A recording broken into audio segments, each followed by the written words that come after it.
In this episode, we are going to talk about a simple strategy to acquire rental properties with none of our own money. I'm David Dodge, and in this episode, we are going to talk about a simple strategy to acquire rental properties with none of our own money. In fact, it's called the BRRRR method, and it stands for buying, rehabbing, renting, refinancing, and that last R stands for repeat. It's a strategy that I love and have been using for several years. In fact, I've done over 200 of these BRRRR deals. So I'm actually standing in front of a property that I own. My team and I purchased this property just about 2 or 3 weeks ago. And we bought this property for $155,000. We intend to put about $10,000 into this property. We've already put a couple thousand in. We have a couple thousand we have to continue to put into this. So we'll be all into this property for $165,000. Now this property should easily appraise for $200,000, maybe $210,000 or even $220,000. And our bank will happily give us a loan for 80% of what it appraises for. Now the beautiful thing is we are not putting in $1, not 1 cent of our own money. We borrowed the purchase price, the $155,000, from a private lender. We also borrowed an additional $10,000 to cover the cost of the repairs. So again, $155,000 purchase, $10,000 rehab, all of that was borrowed from other people's money, right? So we purchased the property, we're in the process of rehabbing it. Next, what we're gonna do is we're gonna get this property rented. And this property is in a really, really great part of town. It's not the nicest property, but rental properties don't have to be, right? It's a 2-bedroom, I believe it's a 2-bedroom, 1 bath, and it is in a great area though. And this property should easily rent for $1,400 a month, maybe even as much as $1,500 a month, which means that I'm going to purchase this property, which I've done. I'm going to rehab it, which I'm doing. Next, I'm gonna get it rented once the rehab's complete, and then I'm gonna go to the bank, and that bank's gonna give me an 80% loan. And if this property appraises for, $200, $210, something like that, 80% of that is gonna cover that $165,000 that I'm all in, plus a little bit of interest even. So that refinance is gonna pay that private investor back, which allows me to acquire this property using none of my own money. Now, I mentioned it should rent for $1,400 to $1,500 a month. And if I am going to be using a 20-year loan to refinance this, I will probably cash flow somewhere around the $300 a month mark. However, if I decide to use a 30-year loan, this property would probably cash flow somewhere between $400 and $500 a month. This is an asset, and owning assets, rental properties that spit off cash flow, will allow you to achieve passive income. That means that you get to make money every single month without having to trade your time for it. You don't have to work for that money. So I just wanted to do a quick case study and a video walkthrough of this property. Now, this isn't the super nicest property that I own by any means. It's a small house, it's a 2-bedroom, it's 1 bath, and to be completely honest, it's a little bit dated, but it doesn't matter because this is one of the nicest areas in my market, and people will pay handsomely to get their children into these schools. These schools are really, really good schools here in my market. So, quick case study, we're not gonna use $1 of our own money. We've already purchased it. We're in the process of rehabbing it. Next, we're gonna send it over to the property managers so they can rent this property out, and then we'll take it to one of many different banks that we work with to refinance all of those loans back out and either have a 20 or 30-year loan. We will capture somewhere around $35,000, maybe as much as $50,000 in equity That's wealth creation right there that you don't have to pay taxes on. And we're gonna generate anywhere between $300 and $500 a month in positive net cash flow. Absolutely love this strategy, the Bur Method. Guys, if you want to learn more about how you can work with me to learn this strategy and learn how to do it right and shorten that learning curve, go check out wholesalinginc.com/rentals to learn more about our program. All right, let's take a quick walk through, guys. So when we bought this house, this deck right here was already done by the seller. You'll notice that this house has asbestos siding on it, which isn't bad, because if we ever want to side this home, we can side right over the edge of this, right? We don't need to remove it. Asbestos siding has, you know, a negative connotation because it's not the most friendly thing to work with.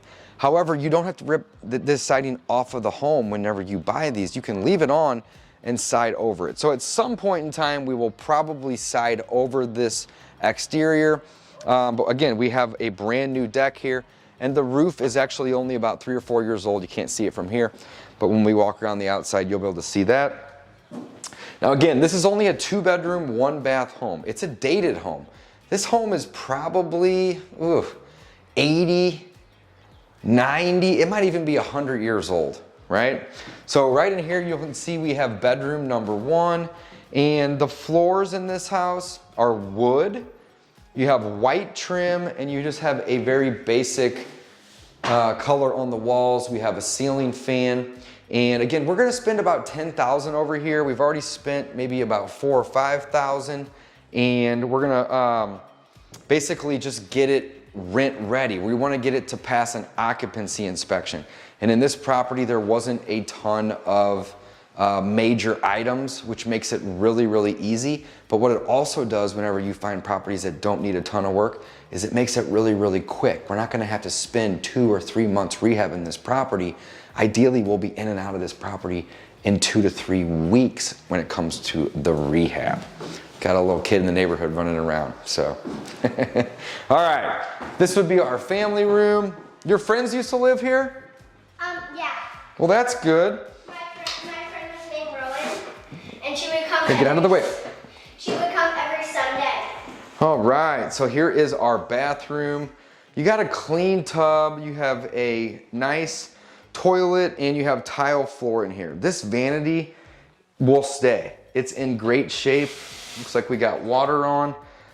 You know, this is one of these properties where we don't intend to make it look beautiful because everything is functional. And when it comes to rental properties, one of the things that I see very, very often is people want to over rehab. They want to go in and they want to say, oh my goodness, this bathroom doesn't look like the one that I want to use every day. Well, guess what? You're not using it every day. The tenants are using this every day. Now, if this thing was filthy dirty or had broken tiles or it wasn't very functional, well then of course, yes, we would want to update it or fix it or make it better.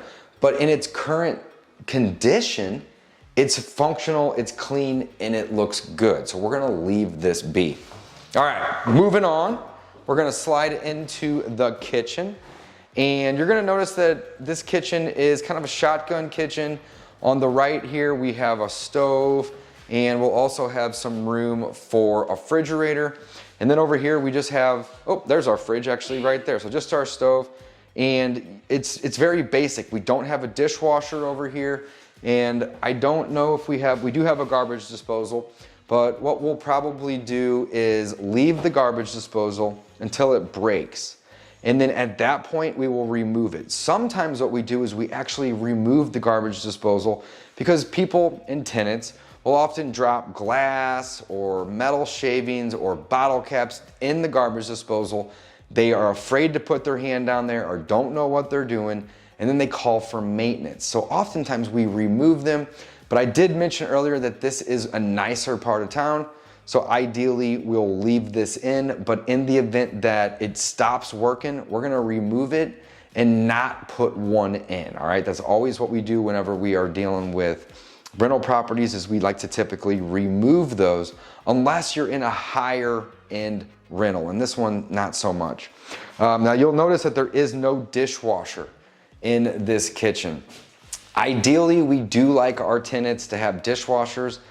It's 2022, right? It's not expensive to add a dishwasher. So my team might actually be adding a dishwasher to this property. I don't know, but if I were to guess, we probably would. All right, we're almost done. So now we have a little mud room right here. Did your friend live in this room here? Actually, her uncle lived in here, but she would also, we put the bed like over here. She would have clothes in the closet. Awesome. And it was very cool. And then here, if you come over here, what do you got? I have a washer. Well, here we go. And I have some help today. All right, so this is their washer and dryer. And again, this is a mudroom. It's all tile right here. But it is nice that we have two doors to access the property. The one that we came in with the deck, and then we have this side door right here as well.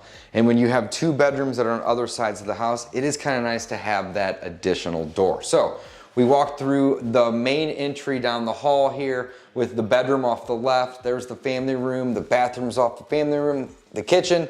Here's the mudroom, and this house is kind of like a shotgun. And this is it. This is the last room in the entire house, and this is the second bedroom. So we do have a ceiling fan in here.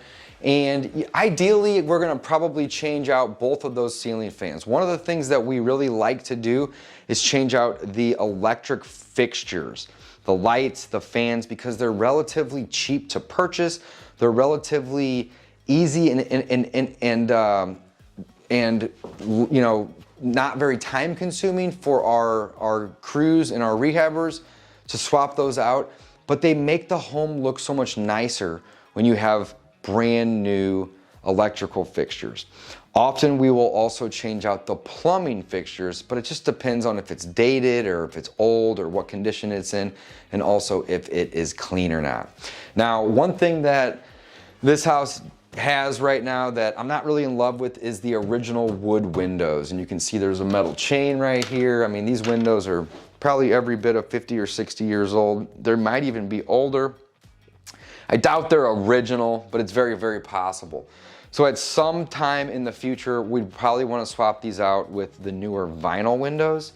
But in order to get this thing rented and refinance this property, we don't need to do that. The goal with this one was, hey, how do we spend the least amount of money and increase the value of the property, get a nice tenant in here paying a decent amount of rent, and not have to go and break the bank on this one. So we actually are gonna get away with about $10,000 worth of rehab on this one, which is really, really nice. I would say we probably average more along the lines of about 18 to 20,000.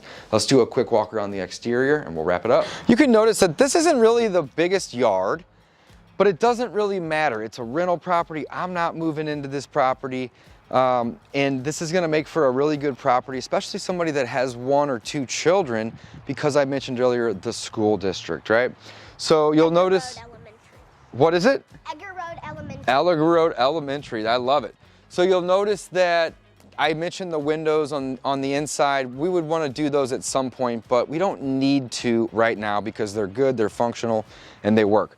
The outside siding is asbestos, but we're gonna keep it until later, and we will go do that later, but we don't need to do it right now because nothing's damaged and it looks good, and it's actually been recently painted when the seller put a new roof on the property. The seller was actually a landlord and he owned this property for several years, but he was getting out of the business. He was an older gentleman and it worked out really, really well for us. And then right down there, we're not gonna actually go down there, but over here is a partial basement. And what you have down there is you have access to the sewer line to clean out the sewer. You have your HVAC, so your heating and air conditioning unit that's down there. And you also have your water line coming into the house, as well as your natural gas line. So all of your utilities and mechanicals can be found down there.